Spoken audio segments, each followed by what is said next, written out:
de la FEB qui m'a précédé l'a dit, ces critères, c'est d'abord la paix et la sécurité.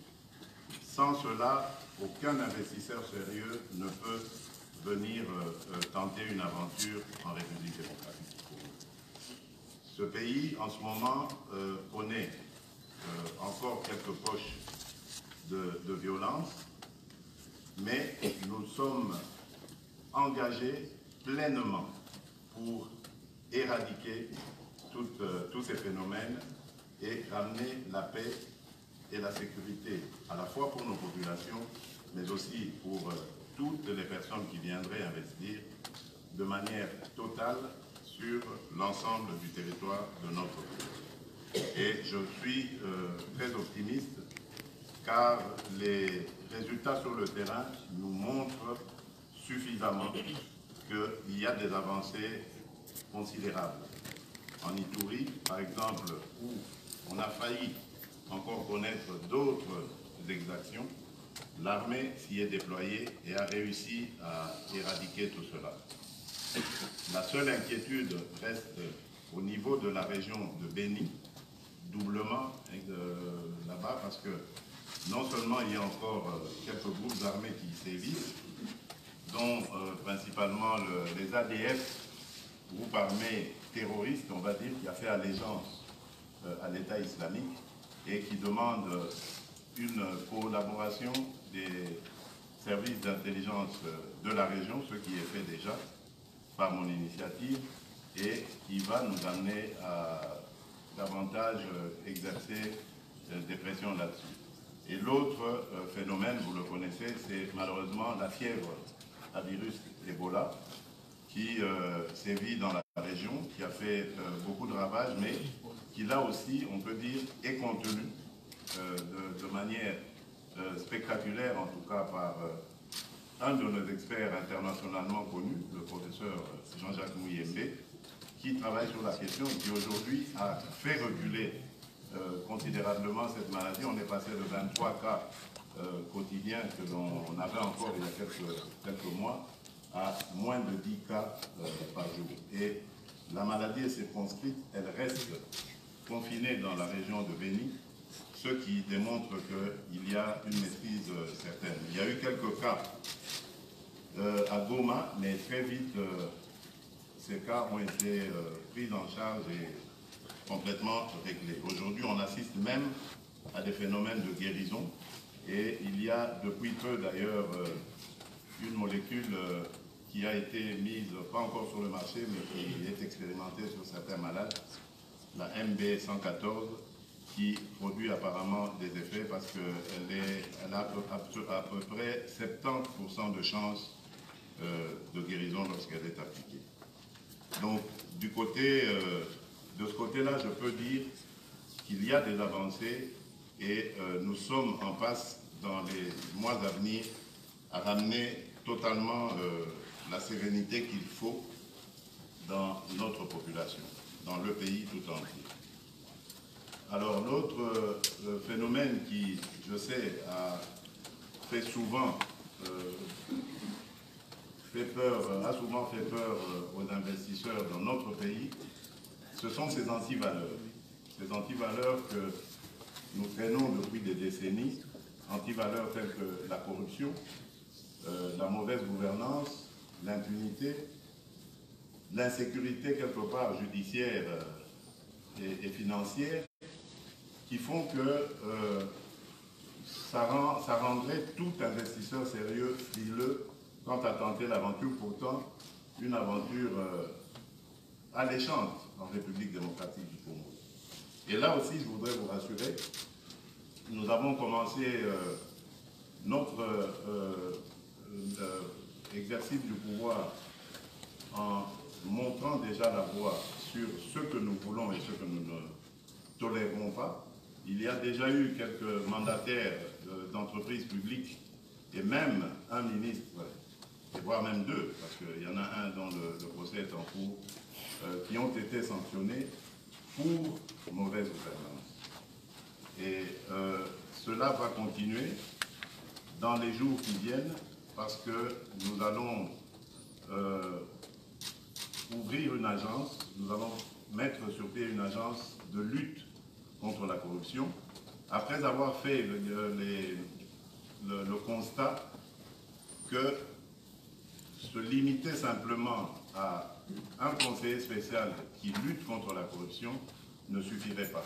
Il faudrait que nous ayons une agence avec des pouvoirs beaucoup plus larges, des droits de regard dans ce qui se passe dans le secteur bancaire, dans ce qui se passe dans les régies financières, afin d'endiguer toutes les fraudes qui ont fait qu'il y a à peu près aujourd'hui plus de 80% des recettes qui échappent au Trésor.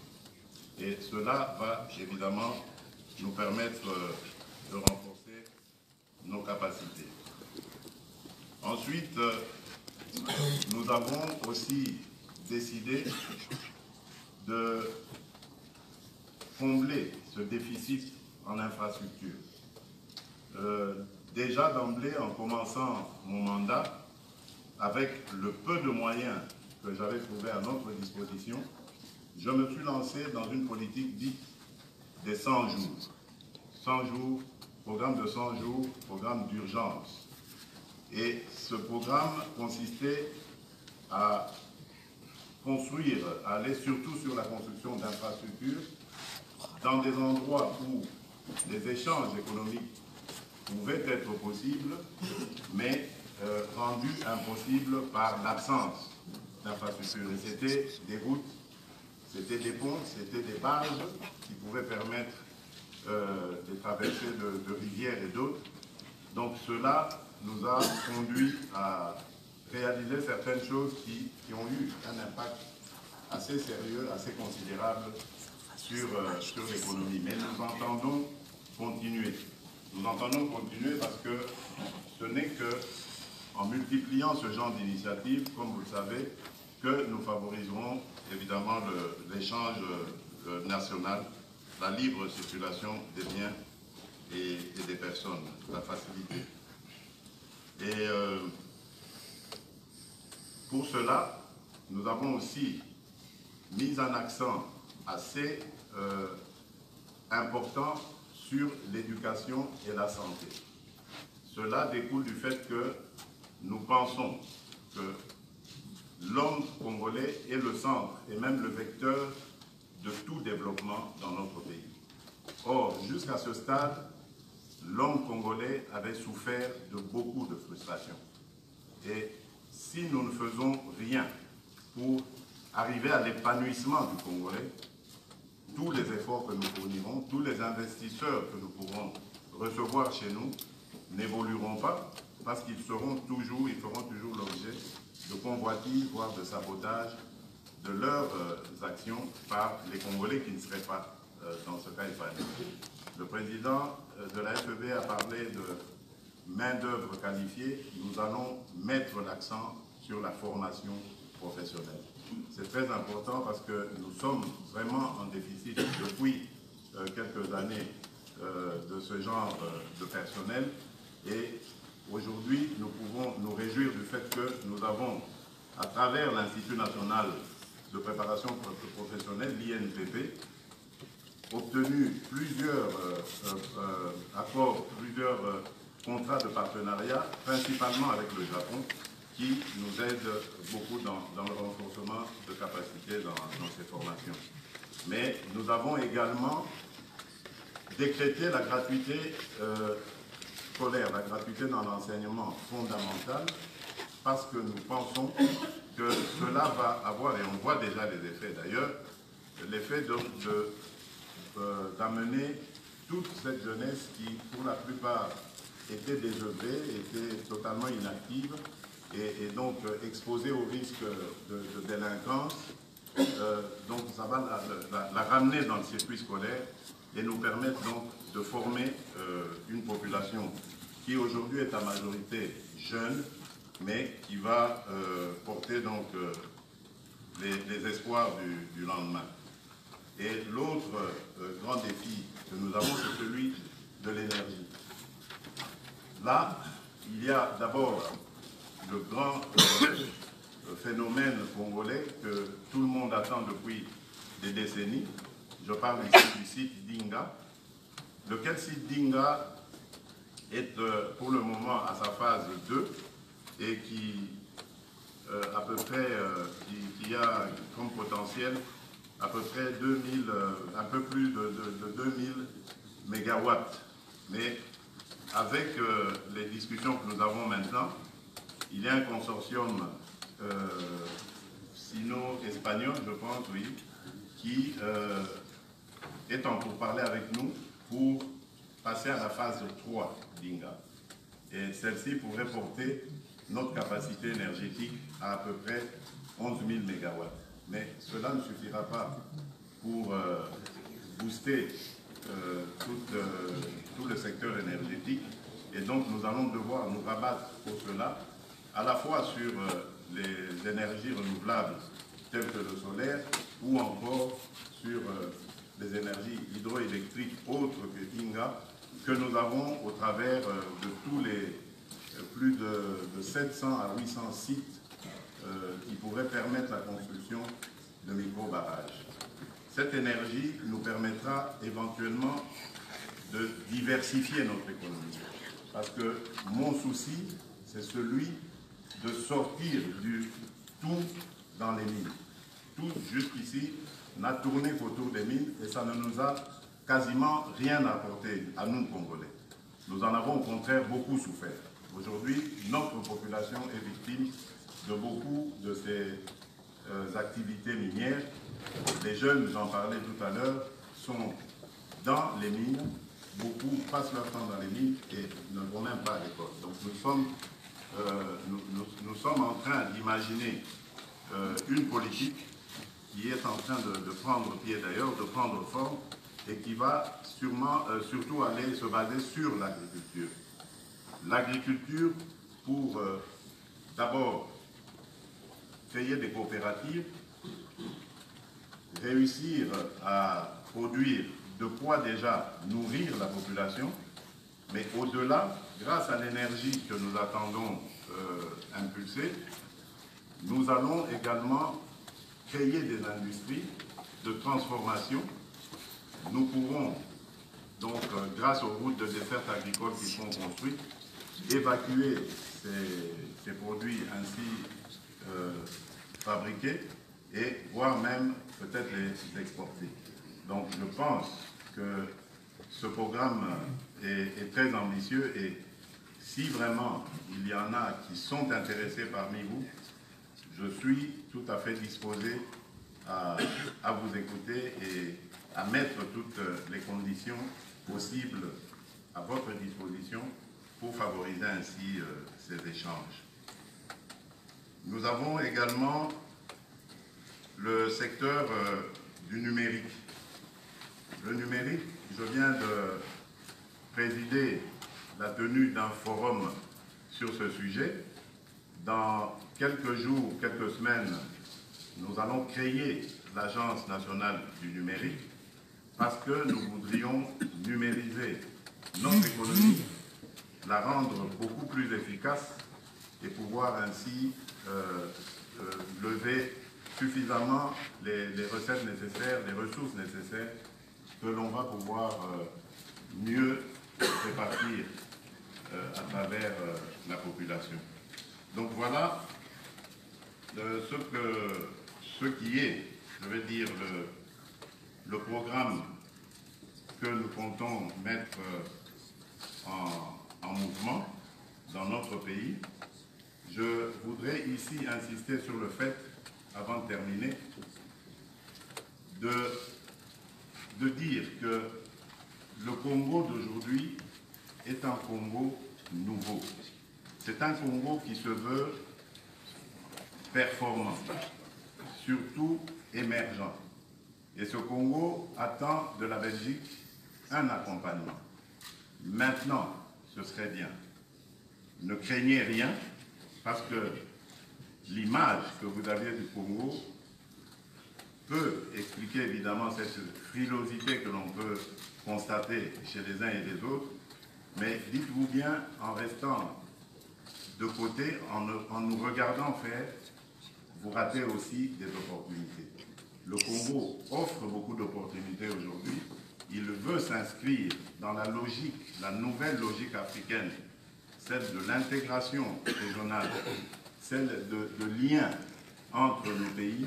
Et je crois que je l'ai suffisamment prouvé parce que j'ai parcouru quasiment toute notre région d'Afrique centrale et même au-delà pour dire à mes homologues que nous devons regarder les choses autrement en Afrique, arrêter avec nos guerres inutiles, des guerres tribales, ethniques, qui ne font qu'ensanglanter nos peuples, et de passer plutôt à construire, notre temps à construire des ponts entre nous, des ponts qui vont booster la croissance économique et nous permettre de devenir plus forts.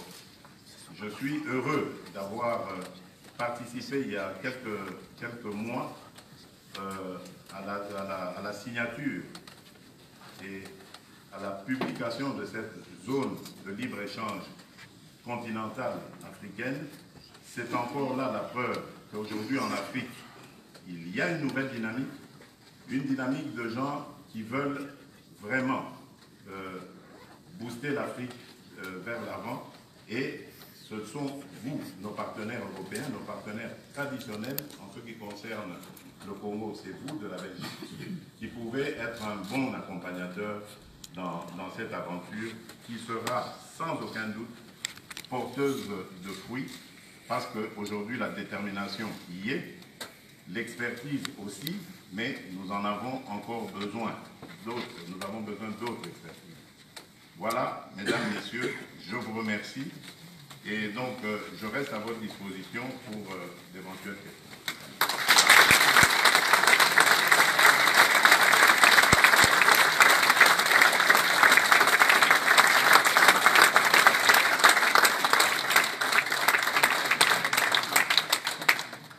Monsieur le Président, et Monsieur le Président a gentiment accepté de répondre à quelques questions de l'audience, donc je vais me permettre de prendre peut-être 2-3 questions maximum. Je vais inviter le Président à y répondre. Qui souhaite poser la première question? Je me permettrai de demander de vous présenter et de poser une brève question sans faire de longues déclarations. Merci. Alors la première question.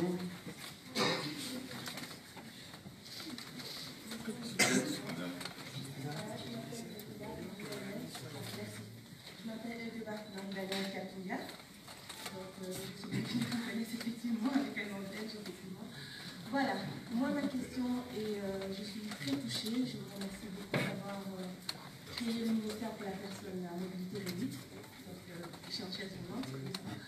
Donc ma question est, dans tout ce que vous avez présenté, quelle est la place pour la personne à mobilité réduite? Merci, je vais peut-être prendre une deuxième question, peut-être du monde économique belge. Oui, c'est ça.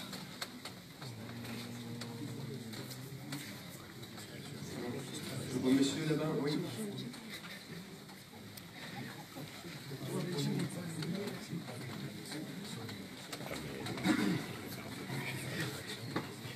Merci. Monsieur Mouassa Karambay Bouchard, directeur de projet de la société ZS. Monsieur le Président, ici vous n'en avez peut-être pas fait mention, mais lors de vos précédents discours que nous avons suivis, vous avez mis l'accent sur l'identification et le recensement de la population. Nous évoluons dans ce domaine-là. Nous voulons avoir une idée précise sur ce que vous entendez faire dans les jours à venir en ce qui concerne l'identification, le recensement de la population ainsi que la production des documents d'identité sécurité. Merci. Merci. Une troisième question. Monsieur.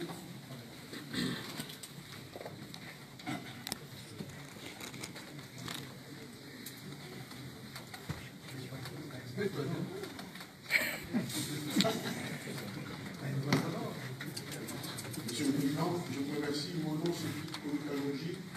Je suis le patron de la société Sotramex située à Ouao. Nous travaillons essentiellement vers l'Afrique pour l'exportation des équipements industriels pour la maintenance plus. Et nous sommes également investis dans le secteur du crude oil, donc de pétrole brut. Nous acheterons pour le raffiner. Ma question, c'est justement par rapport à l'intervention du pouvoir au bénéfice de nos clients africains. Vous allez avoir des entretiens que vous avez déjà eu avec les professionnels. Envisagez-vous relancer le déploiement de l'intervention du victoire dans l'économie congolaise? Je profite par rapport à ce projet. Dans le développement de province, il existe maintenant un sérieux problème d'approvisionnement de l'économie. Alors, vous savez que la plupart des produits importés, 80%, sont Est-ce que vous pouvez poser votre question, s'il vous plaît? Parce que merci. Oui, voilà. Et c'est pour dire que quelle stratégie comptez-vous mettre en place pour l'approvisionnement de l'économie? Ça va profiter aux investisseurs par rapport aux produits à fabriquer. Deuxièmement, il existe maintenant des anomalies sérieuses. Une dernière question, s'il vous plaît. Dans la structure de prix, et ce qui est un frein à l'évolution de l'économie. Donc, vous avez deux Merci, monsieur. Et toute dernière question, M. Degueren. Et il va oublier la question. Monsieur le Président, je suis persuadé que nombreux sont les Belges et les entrepreneurs belges qui veulent aider au développement du Congo. Il y a naturellement toujours une chose à faire, c'est un visa. Est-ce qu'il y aura une possibilité d'avoir un visa plus aisé, plus facile à avoir pour les entrepreneurs qui veulent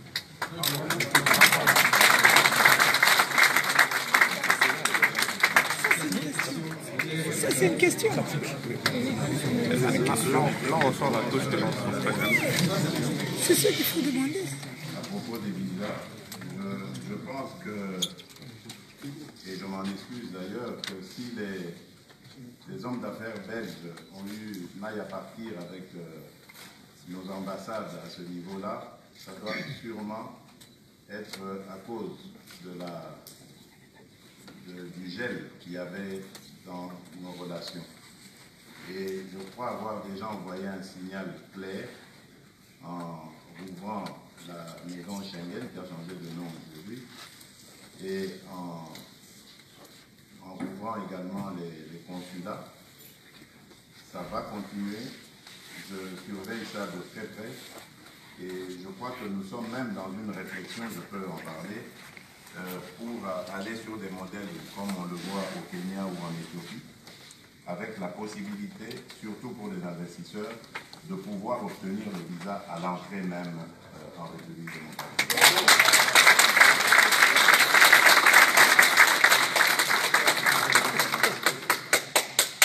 Madame, pour en venir à votre question, je vais demander votre indulgence. C'est vrai que pendant des décennies, nous n'avons pas beaucoup mis de moyens pour les personnes à mobilité réduite, mais bien d'autres aussi, que l'on dit vulnérables. Hein. Je pense ici aux albinos, par exemple, et bien d'autres, des sourds, des muets. Mais j'ai voulu personnellement choisir cette personne, cette dame. C'est parce que d'abord je l'ai connue il n'y a pas très longtemps, le jour où j'ai reçu les femmes lors de la journée internationale des droits de la femme.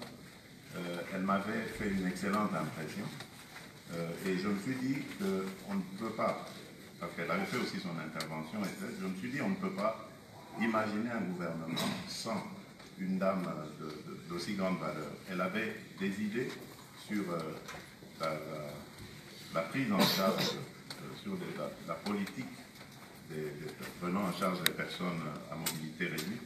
Et je pense que nous allons travailler ensemble, avec elle surtout, pour qu'elle nous aide à sortir de ça. Vous savez, chez nous, c'est à la fois culturel et aussi technique. Le problème technique, c'est-à-dire beaucoup de nos immeubles ne sont pas adaptés à accueillir ces personnes-là, et culturel parce que une personne qui naît avec handicap ou qui devient handicapée plus tard dans la vie est d'office considérée comme étant devenue inutile à la société. Donc, nous devons faire un travail de sensibilisation par rapport à cela, en même temps que d'adaptation par rapport aux techniques de vivre normalement avec leur handicap. Je pense que la troisième question, c'était par rapport au recensement. Oui, je m'excuse, je crois que j'ai pris les problèmes comme ça dans l'ensemble sans rentrer dans les détails parce que je préfère que les questions directement. Et donc ça me permet de pouvoir répondre directement à la question. Donc, comme j'ai parlé du numérique, j'aurais dû évidemment insérer ce problème. Nous sommes en train de travailler sur la mise sur pied de cette initiative, mais qui va englober tout le reste, le e-gov et tout ce qui vient avec. Une initiative qui consiste à commencer par le recensement et ensuite l'identification de la population. C'est pour nous nécessaire à plusieurs égards. D'abord, par rapport à nos propres statistiques. Nous en avons besoin, urgemment, pour planifier une politique sérieuse de lutte contre la pauvreté et surtout d'instauration de l'état de droit, ce qui est un vœu qui m'est très cher.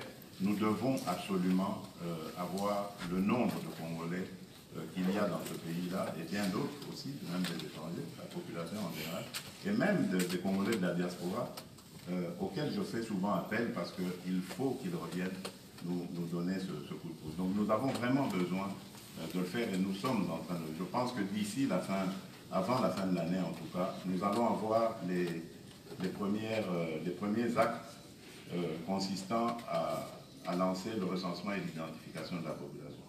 L'autre côté, c'est par rapport aux élections. Vous avez vu qu'il ne se passe pas une élection depuis 2006 sans contestation.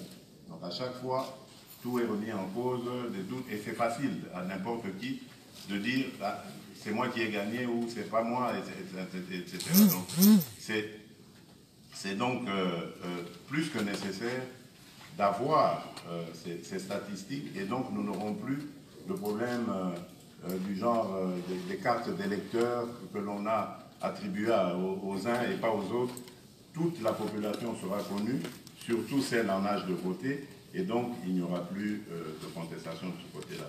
Je connais votre expertise en cette matière, et elle serait éventuellement la bienvenue, parce que j'ai entrepris de mettre sur pied moi-même une équipe de jeunes gens qui sont tout aussi experts que vous, et que j'ai réussi à prendre comme ça de plusieurs horizons, de les mettre ensemble et de les inviter à créer leur propre entreprise qui va travailler sur le sujet avec évidemment le partenaire que nous trouverons. Je ne sais pas, il y a plusieurs noms qui circulent en ce moment. Lors de mon dernier passage au Japon, je les avais amenés, ils ont vu les Japonais, ils sont allés en Corée, ils sont en France, ils ont été même au Pakistan pour recueillir tous ces avis et considérations. Et donc, nous allons avoir ce partenariat qui va nous permettre d'ici, avant la fin de l'année, de nous lancer là-dedans. Donc, c'est vraiment un de nos objectifs. Monsieur Kalonji, oui, donc le premier volet de la question, c'était l'intervention du pouvoir. Nous en avons parlé avec le Premier ministre hier.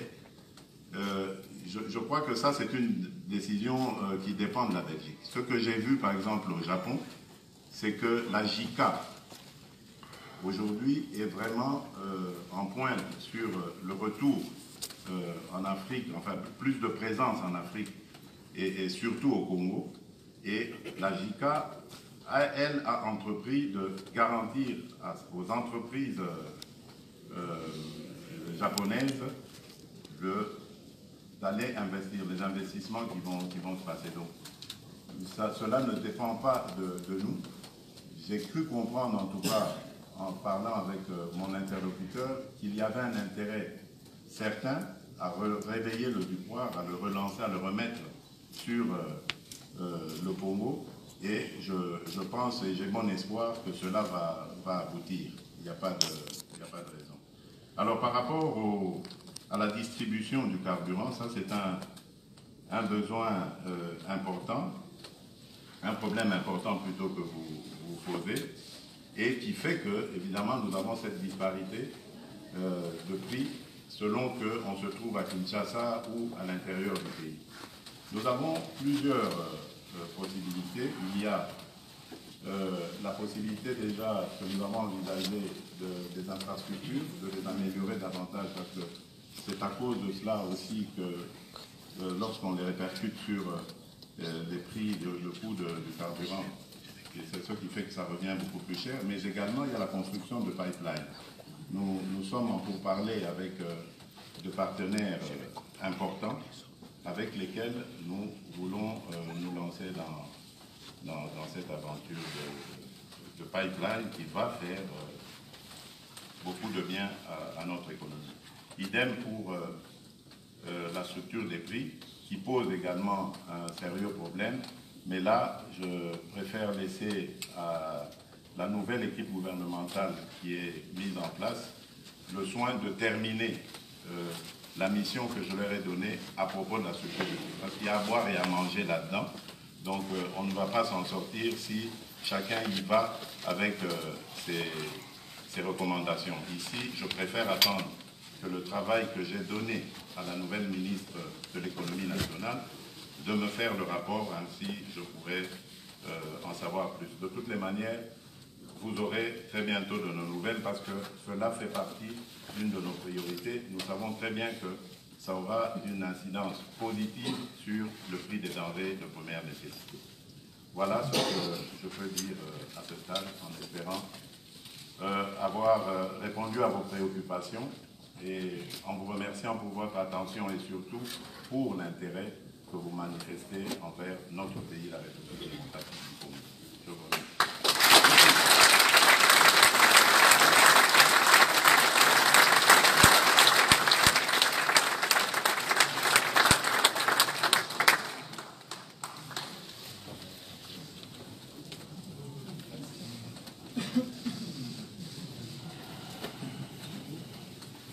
Voilà, j'invite à présent notre CEO, M. Peter Timmermans, à clôturer la séance.